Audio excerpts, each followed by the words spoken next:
Welcome to Matthew Felix on Air, coming to you from San Francisco, California. People who create, people who make a difference. Hope you had a great week. Lots going on here in San Francisco. First off, I had a great time at Litquake's opening night party last Thursday at the University Club on Nob Hill. And I saw lots of familiar faces and made some new friends as well. Thanks to Jane Ganal and Jack Boulware and all the Litquake team for putting on a great party. It was a wonderful way to start off the festival, which is happening now through Saturday the 20th, this Saturday, when it culminates with the Lit Crawl through the Mission District here in San Francisco. So if you're going to be in the Bay Area or going to be here over the next week, I was going to say if you live in the Bay Area or are going to be here over the next week, then go to litquake.org and check out the hundreds of events that are going on over the next week.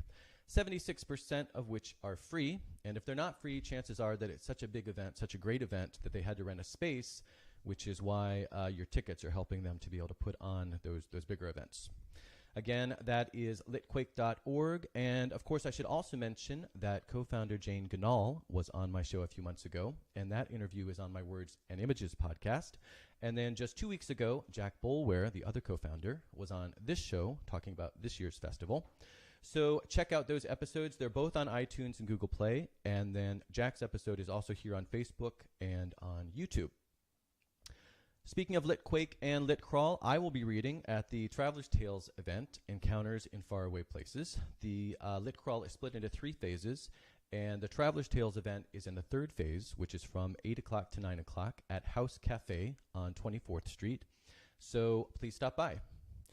In other news, this week I officially announced to people subscribed to my mailing list something that I've been hinting at on social media and in the intro to this show, and including just right now, just a second ago, for the past couple weeks. And that is that on November 11th, I will be publishing my 3rd book.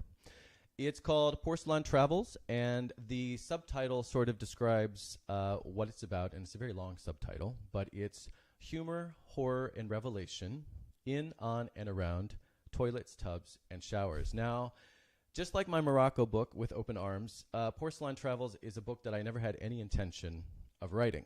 So it started when I was working on my novel, A Voice Beyond Reason, in southern Spain. And I wrote some stories for friends and family about some humorous bathroom experiences I had had on my travels, including in places where I had lived while staying overseas. I wrote the stories, shared them, and then sort of forgot about them. Well, 10 years later, once I'd published the novel, once I'd published the Morocco book, friends and family said, over the holidays, one holidays period, said, okay, so you've published those other 2 books. When are you publishing your bathroom stories? And my immediate reaction was, I'm not publishing the bathroom stories. Like I said, I never had any intention of publishing those stories. Well, then the next year, I went back home for the holidays, and the same thing happened. People were bringing up those stories. And, this time I thought, wait a second. If people who read those stories are still thinking about them and still laughing about them 10 years later, when I'm not even bringing them up, then I need to hear that. Rather than be so dismissive, there's something there that resonated. So I came back to San Francisco after the holidays, and I dug up those stories.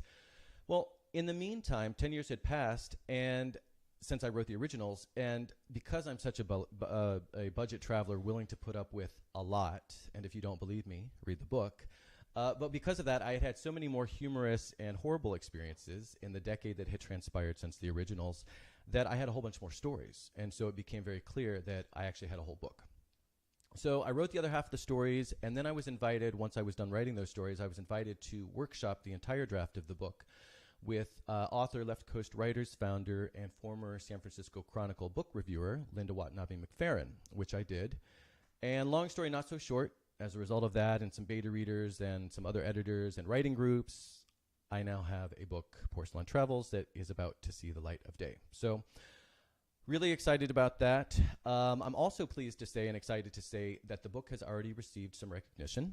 The story, Let It Flow, won the gold for humor in this year's SOLAS Awards. And that story, by the way, is the same one that I will be reading this Saturday at the Lit Crawl. I should also mention that the first event I'll be doing to launch the book will be on Monday, November 12th at Book Passage. And I'm not sure which Book Passage yet because there's one in the Ferry Building. There are actually 3, but there's one in the Ferry Building. It'll be at the one in the Ferry Building or the one in Corte Madera, and I'm waiting to find out. And, of course, I will let you know as soon as I do. But, by the way, you can make sure you're in the loop by signing up for my mailing list on MatthewFelix.com. I usually only send something out every 4, maybe 8 weeks. Of course, there might be a little bit more now that I have a book that I'm launching, but I do not bombard you with messages. So that's one great way to stay in the loop. Regardless, between now and November 11th, I'll have more information, and I will talk about it here, of course. In the meantime, the last thing that I want to say about Porcelain Travels is if you would like to check out some of the stories, there's already a podcast that's been out for several months, and it's by the same name. It's called Porcelain Travels. It's on iTunes. It's on Google Play, and you can check that out as well. Speaking of podcasts, this week, new episodes of my Words and Images podcast come out, and as I mentioned before, Words and Images features conversations with writers, photographers, filmmakers, and other people involved in some capacity with the written word or with images. And it's conversations that I did when this show was actually at the internet radio station. So this week, Wednesday and Thursday, I think I'm going to try to release the remaining 3 episodes of the series. I've been releasing 2 episodes a week, but since I just have 3 left, I think I'm going to release all 3 if I can pull it off. And those episodes include my conversation with Erica Heitman Ford, who is one of the book cover industry, or one of the best book cover, one of the most well-known book cover designers in the industry in New York City. She called in to my show a few months ago, and we had a really interesting talk about the business side of things, about how she works with publishers, how she works with authors, and the art of the book cover as well. So check that out. Then there's my conversation with Dr. Falk Kameen, and Falk is the program director at Foothill College and De Anza College of the Humanities Mellon Scholars Program, which helps get a diverse population of students a humanities-infused education.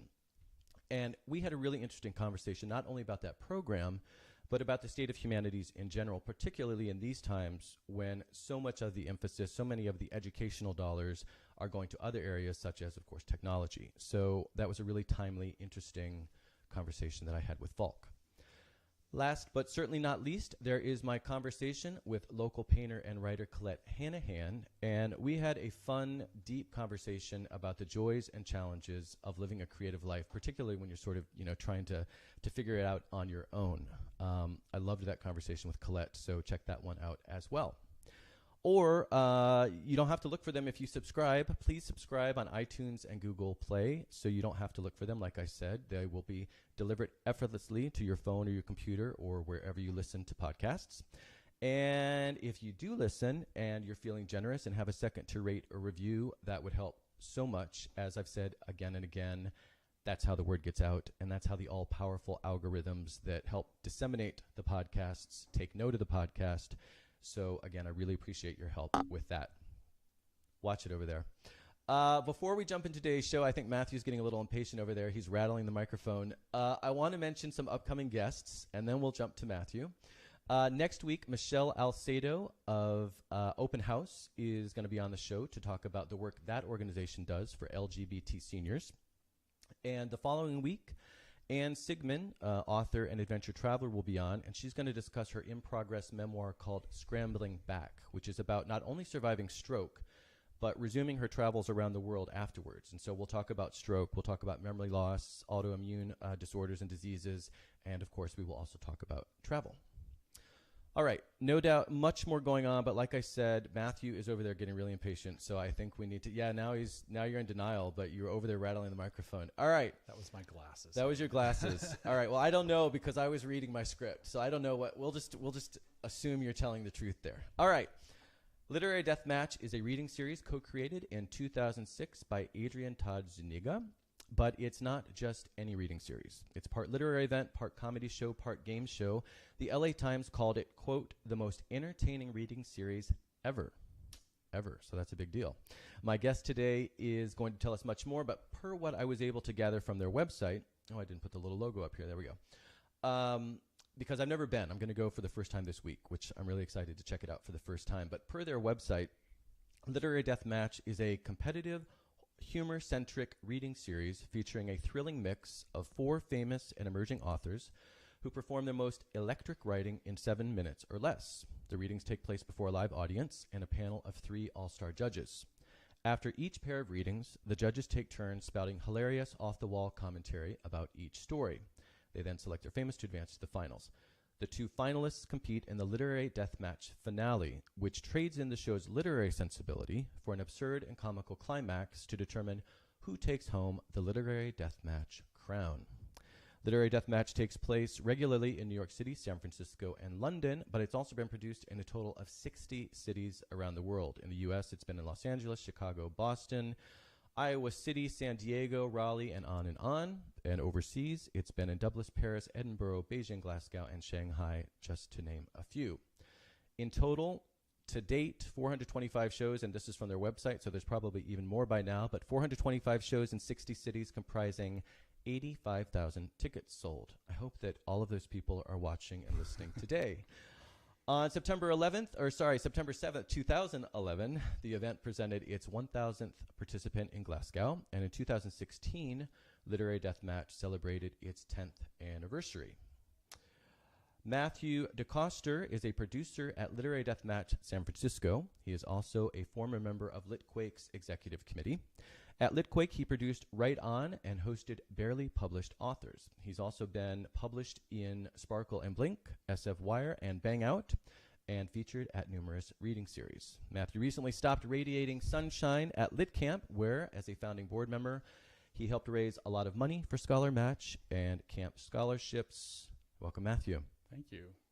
So I'm glad to have you here. I'm really excited, like I said, to learn more about Literary Deathmatch. I've heard about it for so long, and I've meant to go for so long. And this year, very shortly, in a few days, I finally get to go. And not only that, but I get to talk to you all about it. So I'm excited to learn more about it. But before we learn about Literary Deathmatch, I want to learn a little bit more about Matthew DeCoster. So until the Litquake opening party last Thursday, you and I had only met for a split second, sort of in passing. And we actually crossed paths online, and I don't know if it was because of this show or just through common friends we have on social media, but you started sending me info and invites to different literary events, and I was sort of like, I've got someone who is in the know, who knows every conceivable literary happening in the Bay Area and is going to keep me in the loop, because until recently I wasn't particularly in the loop. So I really appreciated it when you started, again, helping me with that. So thank you for that. My pleasure. But all of that to say, how did you get in the loop? How did you get into the San Francisco Bay Area literary community? Well, really quickly, I guess I should back up as to how I got to San Francisco in the first place. Sure. Tell us that. Grew up in Los Angeles. When my paternal grandparents retired, my grandfather worked for See's Candies for years. My grandmother was Dinah Shore's cook. Oh, wow. When he retired from See's Candies, Harry C. Jr. had a vineyard in Napa, and we would come up every year, stay for a few days in San Francisco, and then go up and stay at this vineyard in Napa for a long time. And I fell in love with this city when I was 9 years old. And realized this isn't too far away from Los Angeles. I could be home close to my parents. It's magical. It's not too hot. The fog is great. Cable cars are cool. And then puberty hit, and I knew about Harvey Milk, and I'm like, yeah, that's the place for me. So to have this pseudo-literary life here now is just, makes my 9-year-old self extremely proud and happy. All right. I am a graduate of the San Francisco State Creative Writing Department. After I graduated and got my BA, I was asked, even though I wasn't in the MFA program, to return. I worked on 14 Hills, the graduate magazine. Yep. And was an instructional aide in the creative writing department doing what MFA students do. In that time, I learned about Litquake, started to go to Litquake events. I actually learned about a reading series that's still involved, Evan Karp's incredible series called Quiet Lightning. Yep. Was enthusiastic inviting people to things on Facebook, as I do with you. And that was noticed by Jack and Jane of Litquake, and they asked me to be part of the executive committee, and I did that and started producing my own events during the festival. At the same time, I was getting more and more involved with Literary Deathmatch. Should I hear about? Not yet. Okay. We're not ready for All that. right, No, right. we need to know more about you. So that's cool that Jack and Jane actually reached out to you because they saw that you were so active. Yeah. That's a great way to get involved in something, is to be invited in. So that's Right. great. How long did you actually work for Litquake? I was on the executive committee for 3 or 4 years, Okay. and have always been a fan and a supporter, and still continue. And so you said that you produced events, but is there more involved in being on the executive committee, Oh, or yeah. is that the Litquake needs to raise money and throw events, and I've helped out with all sorts of different events, including when Molly Ringwald was in town, that she did an event for Litquake. We did an 80s event. We've done numerous types of dating shows and silly, fun, heady, serious, not so serious events, and I've been involved taking tickets, planning them, etc. whatever basically needed to get done? Right. Right. Not for a while. And you mentioned LitCamp. LitCamp was initially a joint venture between the San Francisco Writers Grotto and Litquake. That's how. Oh, really? Yeah. Okay, tell us a little bit about what is LitCamp. LitCamp is LitCamp 1.0 I can speak about, which is 2012 until last year, was a juried writers conference that accepted only 40 writers every year. We were extremely lucky in our first year to have the mojo gained from Litquake and the Grotto, and the cachet as well, to attract great writers like Adam Johnson and Paul Harding and Joshua Moore. And it was a really interesting 5-year run. Okay. And I stopped doing that And last year. you've moved on. Okay. Yeah. And so now there's 2.0. So it's still out there. Well, You're just no longer involved. In the fires that happened nearly a year ago, I had resigned the board before the camp actually burned down. My Commons Ranch burned to the ground, Okay. and is no more, and I'm not sure where the next incarnation of camp will be. Okay. Yeah, lots of problems with fires around here. I'm sorry to hear that Indeed. that you lost where you guys were holding it before. Okay, so I'm sure there's much more that we can talk about, Matthew DeCoster, but that gives us a little bit of an idea of how you got into the scene here, and how you're so well connected. But as you said, or not as you said, as we said, as we're here to talk about, let's go ahead and transition then into literary deathmatch. Now, I tried to describe it the best I could based on the website, but like I said, I've never actually been. So without going into the specifics of how it works, which we're going to do shortly, how would you describe it to someone who's never been, just sort of at a high level? How would you describe what literary deathmatch is? I'm going to describe it by saying that writers are introverted people who have an insular art and a solitary existence when they're creating their art. And what literary deathmatch does is give a venue and a event for people to get together, to have community and fun, and have equal parts silliness with literary, merit and importance of like a literary salon. So it's an excuse to get all these people that are working in a solitary fashion to come together and have a good time. Okay. That's the big picture. That's the big picture. Yeah. Yeah. Okay. I like that. Because that is so true.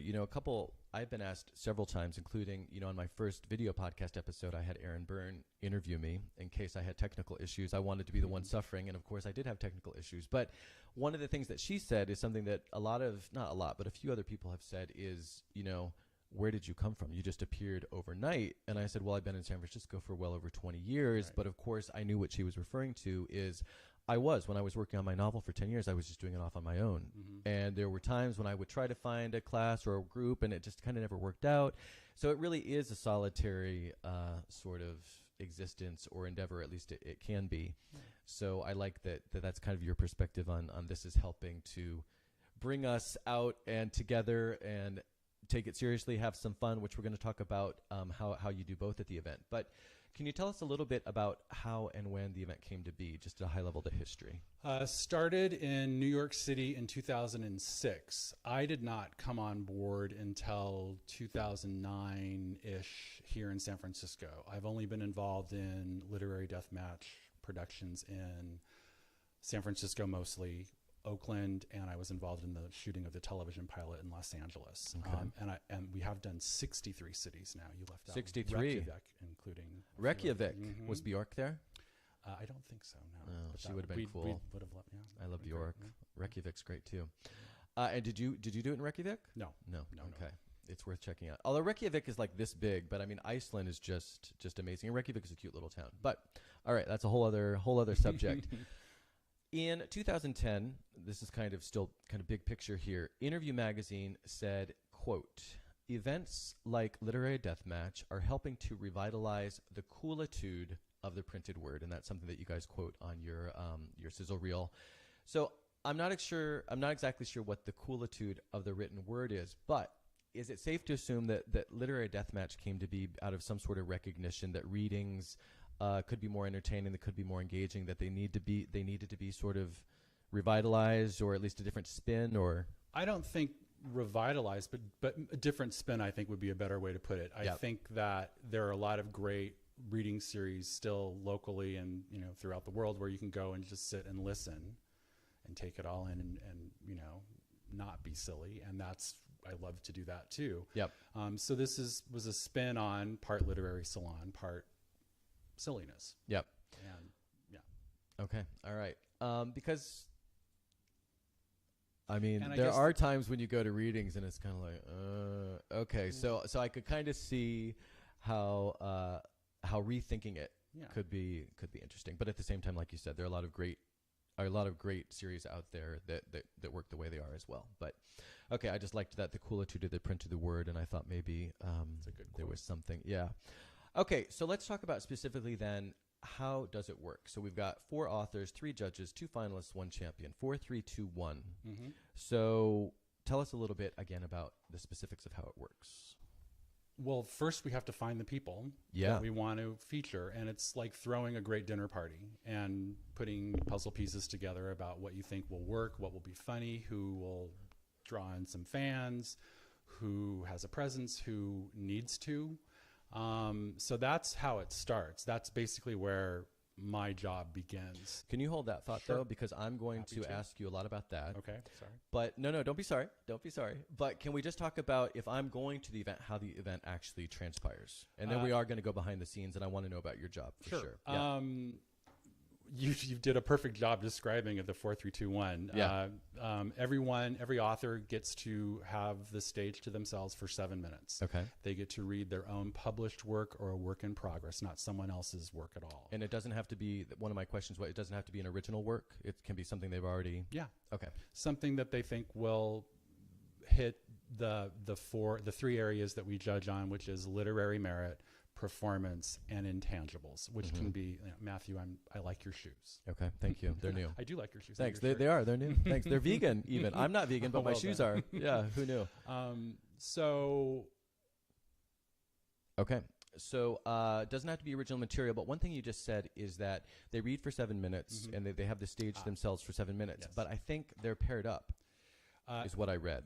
Well, every author gets the stage to themselves for 7 minutes. So there's the first author goes for 7 minutes. The second author goes for 7 minutes. That's the first round. Then the 2 authors are judged together on the 3 components that I just mentioned. So they're only paired in the sense of the competition itself. Correct. Of one of the 2 is going to advance. So they're Correct. only paired in that. Okay. If they go over 7 minutes, we used to use a water cannon at the elbow room. And unfortunately, it hit the ceiling and then landed on Michael Krasny. And we stopped using so much water around amps and electronics. Yeah. And we've used Nerf guns, and now we use a group hug if someone goes too long. A group hug. Well, that is certainly feel good, Northern California. God love us. Yeah. But so another question I had about the readings themselves is because there is this hilarity, there is a lot of sort of, again, I haven't been, but again, just reading here, there's a lot of hilarity. And are the readings meant to be funny? I mean, do you have a better chance of winning if you're doing something comedic? Is that sort of, or not necessarily? Not necessarily. Okay. And I, while we emphasize comedy and silliness, folks show up and they can give a heartbreaking, dramatic, wrenching piece and advance based on their literary merit and how they performed it, and if someone liked their shoes or not. Yeah. It tends to be the performative aspect that they're judged on, that the writers are judged on, tends to lend itself to people coming in a costume like the character that they're reading about, or something like that. But it's you can never predict who's going to win. Yeah. The most talented or the most acclaimed writer does not necessarily win. It's an excuse for us to get together and listen and enjoy and have fun. But that's really interesting to me, though, is that so you do have really dramatic readings. You do have really so you could be crying. One reader could move you to tears, and the next one's moving you to tears of laughter. That's correct. It could be either. I would say that the comedy component, if it doesn't come in a reading, it can come certainly in the judging. The judges are definitely there to have a shtick of sorts, and stir things up, and talk about your shoes and talk about your performance, but the literary critique is always done by someone who can talk about alliteration and your imagery and stuff like that. Right. So. Okay. Interesting. Mm-hmm. What about? I noticed that. It looks like when I was looking at your lineup, which we'll talk about later, it looks as if you mix, for example, poets. I might be a poet with a nonfiction writer or a novelist.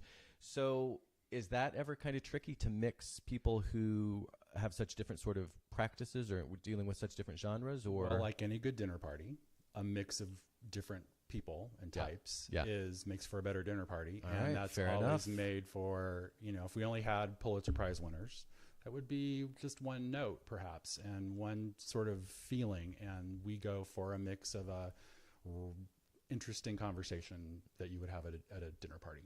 Okay, fair enough. So do you have poets might be reading poetry? We have poets reading poetry. We have slam poets doing slam poetry. We have fiction writers. We have, speculative fiction. We have all sorts of. We've used stand-up comedians before who have something to say. Nato Green is a local columnist who also is a stand-up comic. He's performed for us. So if you've written something and you can read it out loud and it's entertaining, we want you to be part of our show. That's the bottom line right there. Yeah. Okay, interesting. So this is making me, more and more interested here to check it out because I'm curious how you bring all that variety to the dinner party, if you will. Okay. So then you go through the different rounds here, and then when you get to the finale, I'm going to quote the website again. The Literary Deathmatch finale trades in the show's literary sensibility for an absurd and comical climax. So how do you balance the more serious sort of literary side of things with this absurd comical climax? And this is going to be a long question. It's really two questions at least. And can you give us examples of what that means, absurd comical climax? Sure. Well, everyone who shows up knows what to expect. They know, no one shows up without us letting them know. You mean the participants? Yes. Yep. And hopefully the audience. I have no idea.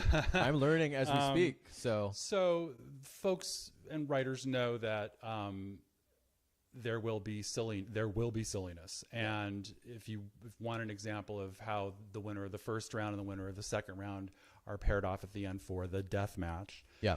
It's like instead of pin the tail on the donkey, it's, blindfold a writer and have them feed Gertrude Stein a brownie or, put the Jack Daniels in Hemingway's mouth, and we've got pictures of, or holding up a Cyrillic title of a novel and trying to have, teams figured out. We pull people out of the audience, the two writers that have made it to the final round, pick teams, everyone works together.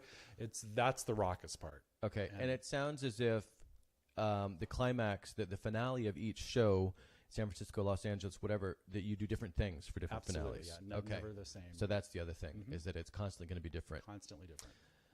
Very interesting. Okay. Another thing that you said on the website, not you, general you, that the website says is, quote, we've called this the great literary ruse, an audacious and inviting title, a harebrained finale, but in between, the judging creates a relationship with the viewer as judges themselves. So what does that mean, and how does that happen? I'm trying to understand if you know. Question. Okay, I'm going to say it again here. Well, they're saying that even though it's a crazy title, you got craziness at the finale, but in between, and I think this is getting kind of a little bit about, related to my previous question of how you find that balance between the silliness and the seriousness. It says in between, the judging creates a relationship with the viewer as a judge themselves. Is the audience somehow involved in the judging, or is there something else that's referring to? There are people rooting for a particular writer, Participants, whether or not it's a stranger or a friend of theirs, based on the performance or their past relationships. People are, come with fan bases. But the judging is done by the folks that we ask. It's up to the three people on stage. There's no calling in. No. There's no. Isn't that what they used to do on American Idol? I haven't watched that for a long time. Used that Yes, model or whatever. Okay. Well, to some degree, yeah. Are the presumably you didn't have them calling in, but some variation on that. All right. So you just answered one of my next question, which was going to be, does the format change? And it sounds like the ending is always different, but the rest of it stays the same. The template is the same. The template's the same, and then the finale is the pieces different. within the template change. Yep. Yeah. The last question then specifically about how it's run is, do the winners from San Francisco, from LA, is there some sort of tiered national level? Are they? No. Or it's all the local. That's a great idea, though. Yeah, that's a really good. There's idea. no literary deathmatch world champion. No, there's not, and we don't have the budget to fly people in from Reykjavik to Dublin to Los Angeles. So yeah, that's a very good idea. But there's no. All right, so it's all local right now. It's all specific to the local yes. events. All right, but that could change after this show. Yes. Okay.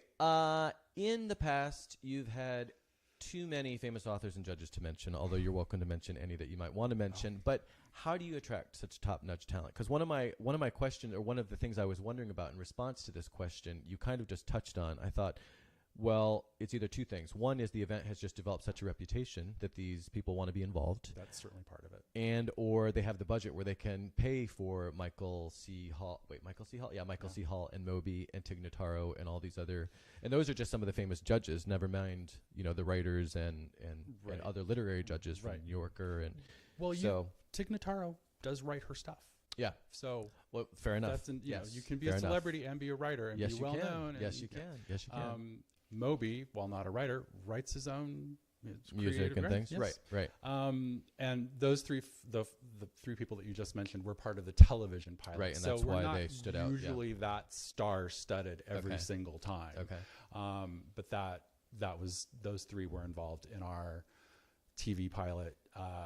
But at the same time, we had Susan Orlean and other really well-known writers. So it's not just Hollywood stars. It's not just Hollywood stars, but we stars. always like a little bit of Hollywood stars, right? I mean, I guess it depends on the stars, but okay. So ultimate goal is to perform the literary deathmatch. Again, this is from your website, all over the world, to continue to showcase literature as a brilliant, unstoppable medium. Well, you are already all over the world, but is it still growing? I mean, do you know new cities off the top?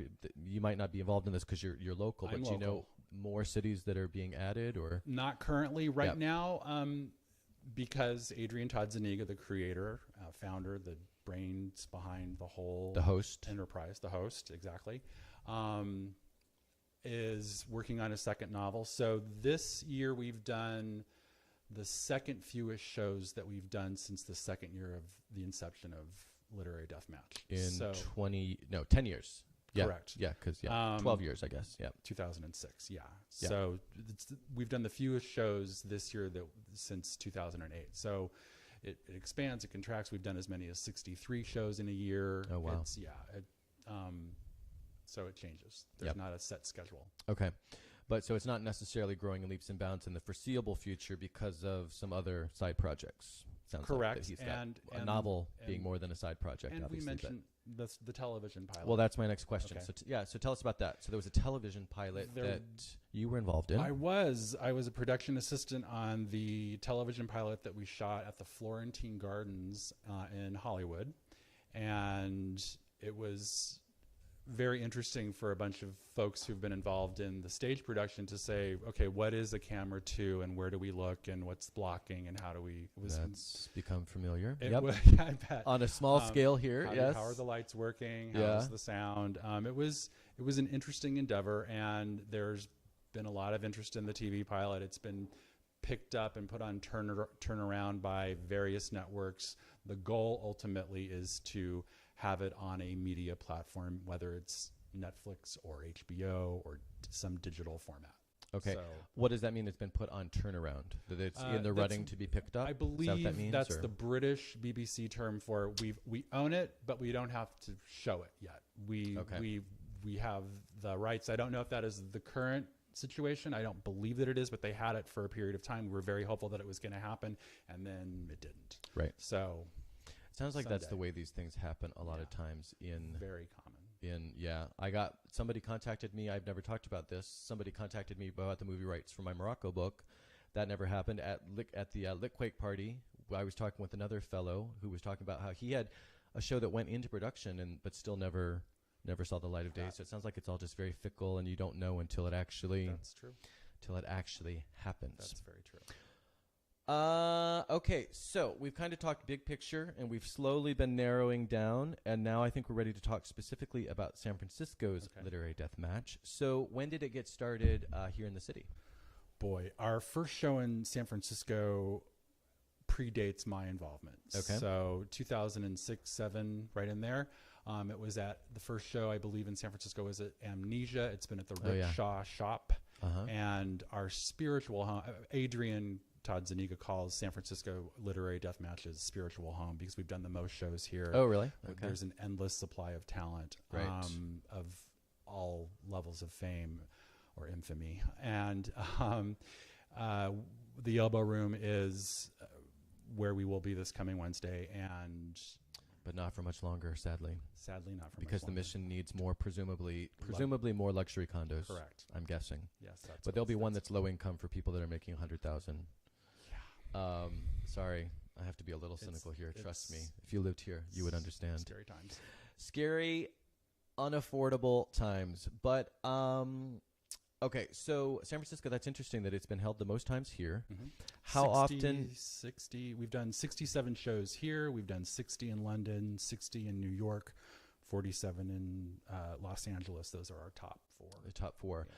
And how often do you typically, and you might have said this how often do you typically do it here? Changes every year. It's been shrinking this past year because, and I should back up. My involvement began when Alyssa Bassist was the host, and Adrian would only host every so often. But Alyssa moved to New York. It was taken over by Alia Voles and MG Martin. They hosted for a couple of years.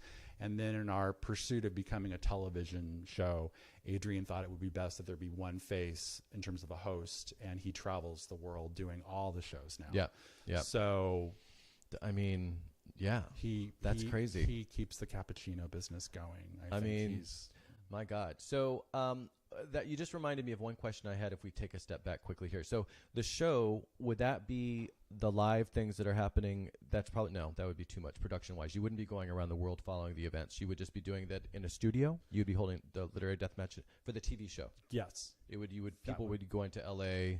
I think we'll do it wherever, if Netflix wants to do it traveling, we'll travel. If Netflix wants to do it. So you don't know exactly. I know. Yeah.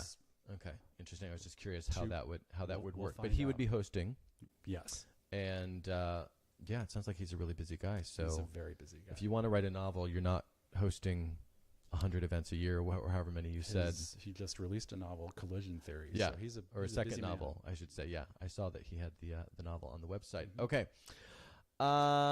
So we were talking about this year's event, though. So we talked about when you got involved, and okay. So as a producer, you started earlier to tell us about kind of what that job entails, and thank you for kindly letting me sort of put that on pause. Now I'm ready for you to tell us. So what does your job entail, and what's going on behind the scenes to make one of these events take place? Job in quotes, because I do not get paid. I do this for fun. Okay. It starts with, I started out taking tickets when there was a night when the person didn't show up to take the tickets at the Elbow Room. And that became a production assistant and then producer, as Adrian needed someone local to say, hey, you haven't heard about this person. You need to know about this person because you've been in Dublin. Right. So one of the things that I do that fills me up is to go to reading events and to sit and be quiet and not be silly and see who's out there. And I enjoy doing that. And there's a talent scout aspect to that. If I see and hear someone that I think would be a good match for Deathmatch, then I approach them. And usually folks have heard about it. They're interested. They're flattered. And that's how I call up Adrian and say, hey, I found this person. And what do you look for in a participant? Because as you said at the beginning of our chat, writers are just, I don't know, mostly, but very, very often introverts. And introverts don't always necessarily do so well on stage, but there is a performative element to this. So what are you looking for in the sort of ideal participant? Well, the first thing is their talent as a writer. And whether it's comedy or fiction or drama or poetry, something that moves me, something that grabs me. Whether or not they're reading in monotone or they're really selling it and performing it, that is of no consequence in a reading series area. In a typical one. Right, in a typical. Right. And then if someone is uncertain, I'll ask them to come to a show and see if it's for them, and they can get an idea of what it's about. And if they want to be involved, then they can show up and do it the way they did it when I first saw them, or they can come in costume and, go for the Take yucks. note, Yeah. having seen how it works, Yes. and kind of take it a step further, or take it up a notch, perhaps. Correct. Depending on how they did it initially. Right. So from your perspective then, so that's how you choose the participants. Do they come to you? I would assume people come to you as well. Or are you normally reaching out to them? I'm usually reaching out Okay. and finding folks that I think deserve more attention. Okay. And that's what I did with my series at Litquake Right On, is to, people that you should know about. These are writers that you should know about. Yep. So from your perspective, what is the difference? This is less about a particular participant and more about the event. What's the difference between an okay literary deathmatch event and an awesome, over-the-top literary deathmatch event? Most of them are a B+ to an A. Okay. We've had a few C shows that I've been involved with. We did one show at Alamo. Sometimes it's the venue. We're not always at the Elbow Room. Sometimes it's the venue. I grew up, here's an example. I grew up loving reading Vanity Fair and the articles of Kevin Sessoms. I've idolized him always. He moved to San Francisco a few years ago. He's since moved back to Hudson, New York. I asked him to be part of the show, and it happened to be at the Alamo Draft House because we were showing something on the big screen, and it was just a huge room. It didn't quite land the way that I wanted this person who I had so much respect for. So I was self-conscious about it, but he wrote up a lovely, synopsis of the whole experience. Is it sort of like, when you go to a party and everyone wants to be in the kitchen, and that's kind of creates the excitement, and the space was just too big, and so it was sort of diffused or something? Or? Yes, and then sometimes the casting just doesn't work out like a dinner party. You think it's going to be, crackling with conversation, doesn't quite the chemistry. land. But usually it does. I mean, there are times when it really feels like the three judges have been on the road doing this their whole careers. Yeah. And that's frequently how it feels. Like this is like built in. Right. But they're just having a good time. Right. So this is totally putting you on the spot, which I told you I wasn't going to do, but I'm going to do it anyway now. So if you don't have anything off the top of your head, it's okay. But I'm just curious, because you're talking about sort of these great moments where there is that sort of synergy. Are there any moments from the events that you produced or attended that stand out as that was like historic? We totally nailed that one. Yeah. Okay, good. Our 50th show in San Francisco was during Litquake 3 or 4 years ago.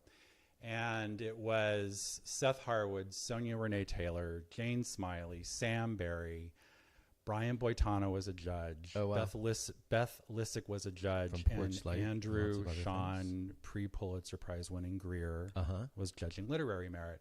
And it was one of those shows where, I know Jane Smiley. I sent her an email. I'm like, would you like to be the judge? And she's like, heck no, I want to compete. And she came to play. She showed up in a green sparkly cocktail dress.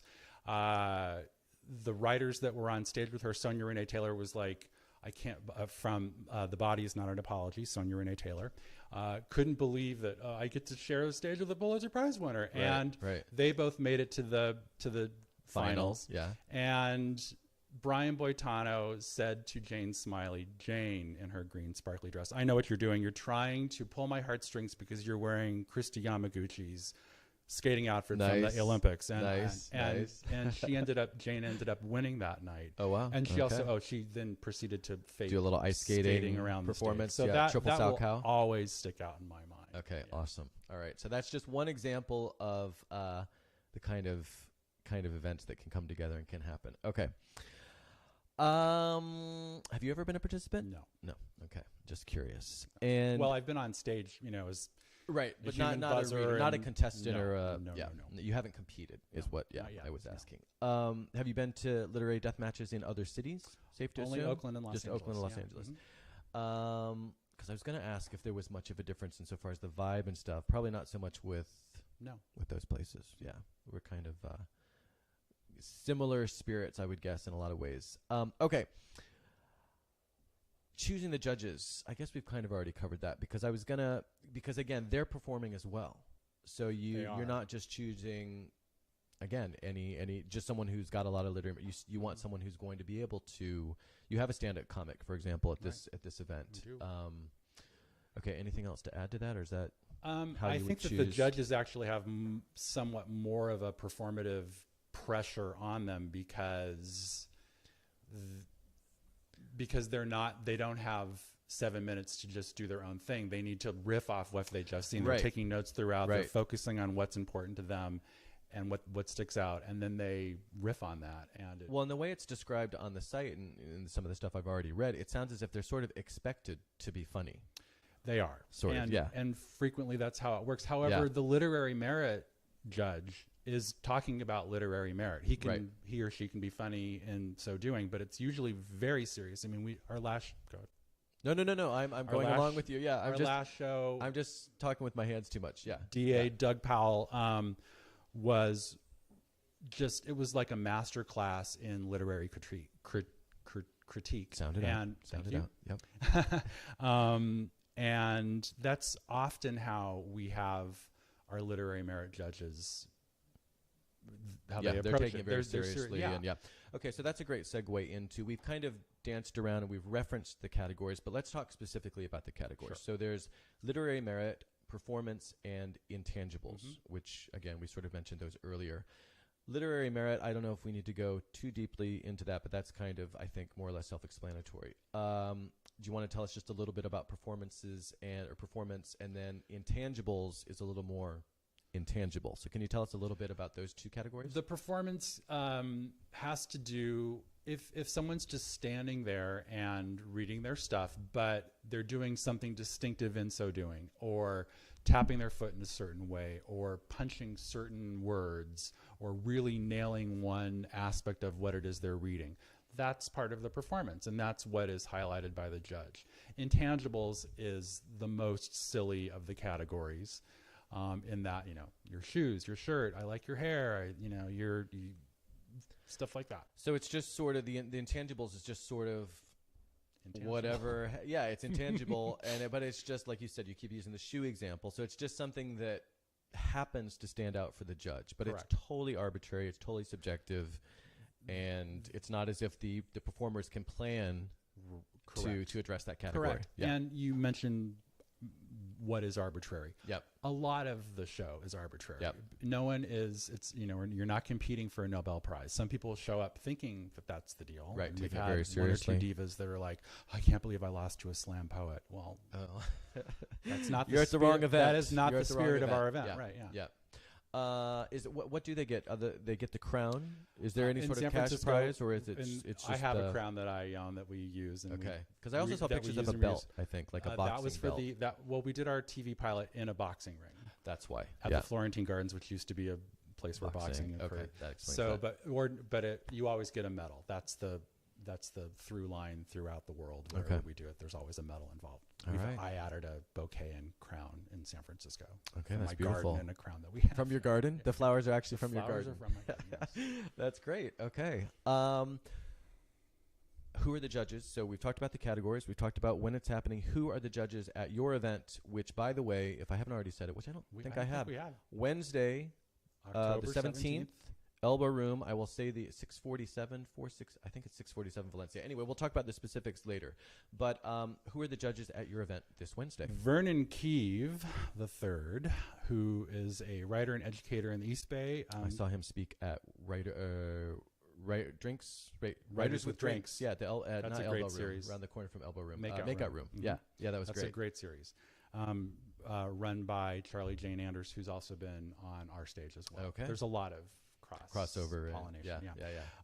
Corinda Dobbins, who is a stand-up comic, and Mac Barnett, who is a YA young adult fiction writer. And I think that's a he, presumably. Mac Barnett. He is. Yeah, is doing the intangibles. Correct. Actually, I'm telling you, I'm not Thank you asking very much. I was pretending to ask. I was pretending that it was a question, but I'm looking at my notes, so I know the truth, or I know the answer. I cast most of this show. Adrian cast Meg Ellison and Mac Barnett. Okay. So Meg is competing. Okay. Yeah. And so Corinda, the stand-up comic, is judging the performance. Yes, which makes she's sense. done our show before in Oakland. She's done your show before. Okay. All right. One thing before we move on from the judges that was interesting is that, you have the judges, each judge just judges their categories versus we have 3 categories and 3 judges who are covering all the different categories. That's correct. What was kind of the thinking behind that? I couldn't tell you this. Because that predates my involvement. Yeah. Okay, I just thought that was interesting. Okay. But it works out really well. It works. Yeah, because they each have the expertise or what We have you. always start with literary merit because I think sort of at the its core, foundation. that is why Right. we're there. Right. Literary is the first word. These are writers. Let's talk about what you've created on the page first before your shoes. Makes sense. Makes Right. sense. But again, my shoes are fantastic. Your shoes are Thank vegan. you. And Thank vegan. you. And I got them on sale at Designer Shoe Warehouse, which makes them even cooler. And that's why they just happen to be vegan. I wasn't looking for vegan. Okay. We've already covered that. Let's move on. Sticking with your event, though, who are the readers at your event? I'm going to begin by highlighting someone who's not only a sensational writer, activist, advocate. This is your special guest.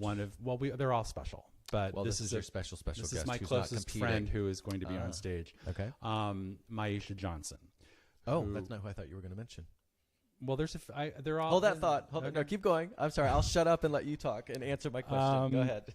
Maisha is a past winner of Literary Deathmatch, and we were in school together. I have been a fan of her writing and her advocacy since the moment I met her practically, and she's become part of the LDM family, and we just think the world of her, and we're really glad. She hasn't been doing a lot lately, but she's coming back on Wednesday, and I'm thrilled to have her. And I'm sorry, in my confusion, did you mention what sort of activist she is? Because you said she does advocacy and she's involved, I would say, in feminism, and there's a lot going on in the literary world right now that we don't really want to get into, but she's helping women writers in particular, people of color, non-binary folks. It's just sort of underrepresented, queer, perhaps, voices. Yes, exactly. Okay. Thank you. Yeah, Thank you. I'm here to help. I'm here to help. So Maisha's one. That's true. And who are the other 3? I just lost can't believe I'm doing this. You've got a KM. Oh, thank you. That's what the notes are for. Is that who you thought was going to be my favorite? No, because you started by saying activist, and so I thought you were going to mention your special guest, who we'll talk about after the participants. Right. But again, I was jumping. Cam Schoenlein is the author of The World of Normal Boys and several other books, Lambda Literary winner. He and I are nearly the same age, and The World of Normal Boys was required reading for a class at State called Gay Love and Literature, taught by James Brogan. And it's all about what it was like to be queer in the 70s and 80s and coming out as a kid when it was not so easy in the Reagan era, et cetera. So I'm thrilled that he's coming back. He's been a judge before. He's competing this time. He comes to play, but he's a brilliant writer. He gets it. He understands what we do. All right. So he's got everything you need for the perfect participant. Chris Collin. Chris Collin. Was on the faculty of Lit Camp the first year, is a Grotowite and a brilliant writer of essays and multifaceted, super funny, great person. I'm thrilled that he's going to be part of this show. He happens to have the distinction. Adrian and I both collectively decided that since the last election that we were not going to have straight white men on stage except for Adrian. Well, for a while, we always endeavor to have a diverse group of people, regardless in terms of talent or what communities they come from. Chris Collin is the first person since the election to be a straight white man, but we're okay with that. Okay, so he got a pass. No, he didn't get a pass. He's I doubt he's a Republican. Let's just put it that way. Okay. All right. He's not Moving on. Okay. That's moving on to the fourth. Meg Ellison is the fourth participant. Meg Ellison was brought on board by Adrian. She is involved in a local reading series called Shipwreck, which is moderated and hosted to a certain degree by Baruch Portos Hernandez, a former 2-time winner of Deathmatch. And she's come into play too. She's never participated in our show. I've never actually seen her do anything except Shipwreck, so I'm really excited to see what she's going to bring to the table on Wednesday. Okay. Yeah. Sounds like 4 great participants. But so then you also have this special guest that I thought you were going to mention a second ago, but so who's that? Well, because now I think we're on the same page. Right. So as I mentioned, the 9-year-old kid who fell in love with the city and then knew about Harvey Milk. Cleve Jones, Harvey's right-hand man,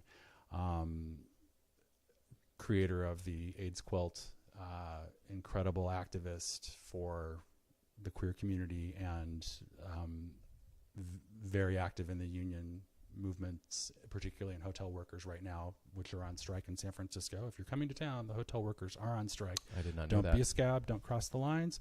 Cleve is coming to say, since we realize that this show on Wednesday is just a few weeks before the midterms, here we are in the bluest city, in the bluest state. What can you do? What can we possibly do to affect change in November? And Cleve is going to come with some tangible ideas and venues and places for people to go and be involved. To take action. Take action. Because we're in San Francisco. We're in San Francisco, and there is action to be taken. There is. Yeah. There is. And, okay. All right. So that is all I had here. You're producing the event. I want to make sure, did I cover everything? Is there anything else you'd like to kind of say before we wrap up here about Wednesday's event or the event in general? My favorite literary death matches are always during Litquake. The energy in the city surrounding Litquake is crackling. Yep. To be part of the festival is always a lot of fun. I've hosted my own events there, but the literary death match during Litquake is always the best show, and I have no reason to doubt that Wednesday will be any different. All right. Well, I think that's a great note to wrap things up on. And let me just say here, Literary Deathmatch San Francisco this Wednesday, October 17th at the Elba Room, which again is at 647 Valencia, but not for much longer. And the timing here is the doors open at 6:30. The event itself starts at 7:15 sharp. After drinks at 9 p.m., 7:15 sharp. So do not be late. And if you want to sit down, come early because we do not have enough chairs for everyone to sit down. Okay. And get there early. Tickets are still available at litquake.org, but they are going very, very, very fast. I got mine. We will sell out. I got mine, and they will sell out. So buy yours now. But before we wrap up, you are going to be speaking. I mentioned that I'm speaking or reading at Litcrawl, but you're also reading at Litcrawl. Did you want to give a shout out for your event? I will be in phase 1. What phase are you in? I'm in phase 3, so we are not in competition. Good. Yes. Otherwise, I wouldn't have brought yours up. Otherwise, I wouldn't have even mentioned it. Yeah. I am going to be a part of the Moxie Road Productions, which is Janine Kovac. It's her group. She's very much involved with Litquake and has been forever. Former professional ballet dancer, really good friend of mine. She asked me to be part of her event at the Armory, which used to be a porn studio. Until very recently. Did you ever take the tour? I did. It was cool. And seeing the Mission Creek underneath. And I've lived in San Francisco for a while. So yeah. Okay. All right. When I found out that I'm part of Prudes at the Armory. I was going to tell a story about my perhaps knowledge of the Armory back in the day, but my mom and her 2 best friends are coming. So I'm telling an adorable story about summer camp and why Donna Weinstein couldn't go swimming. Okay, well, it sounds like kind of a big shift there insofar as your original plan. Okay, all right, but check that out again because his event is 2.5 hours or something before mine. So yours is at 5 o'clock. Mm-hmm. So the first phase is from 5 to 6. There's a break for a half an hour for people to get to the different events. So 5 to 6, then there's a break from 6 to 6:30. Then the second phase, which we don't care where you go because he's in the first one, I'm in the third one. But the The second one, 100-word story. That's where I'm going. 100-word story. Okay, well, I also just got an invite from 826 today to go to they're having their 826 quarterly book release party. The cup runneth over. The cup runneth over. That's the thing. It is challenging, honestly, to choose which events to go to. So, but anyway, and so then the final, what did I say? 5 to 6.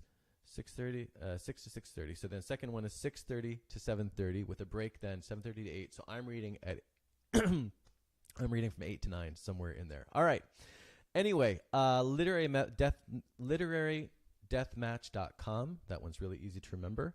And then litquake.org, of course, for the for Litquake. Matthew, thank you very much for being here. Thank you, Matthew. This was a lot of fun. Yeah. I learned a lot, and I'm really excited to check out Literary Deathmatch this Wednesday. Like I said, I'm glad I got my ticket because, again, tickets are selling out, so now's the time to buy them. And they're cheaper if you buy them online. That's true.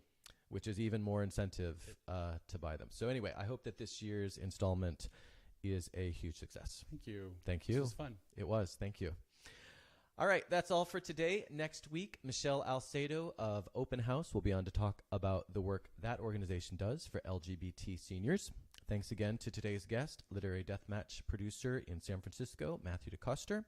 And last but certainly not least, thank you for listening and watching. If you like the show, please share on social media and subscribe, rate, and review on YouTube, iTunes, or Google Play. It's the only way the word gets out, and as I've said before, I really appreciate your help. For more about me, my website is MatthewFelix.com and links to my social media, books. And I just realized I didn't show my book. I had that crappy picture. Let's see. Here we go. So this is the first physical copy of the new book. For those of you that are watching, those of you who are listening, of course, this doesn't mean much to you. But anyway, I didn't show this. I showed the crappy JPEG that I have of the cover. This is the first physical copy of the book. And there's a new page on my website all about that. So please check that out. And that, again, is coming out on 11/11, which is super easy to remember. But anyway, all the information about me then is on, like I said, MatthewFelix.com. And if you have any questions, comments, ideas for the show, or just want to say hello, I would love to hear from you at felixonair@MatthewFelix.com. Thanks again for watching and listening, and have a great week.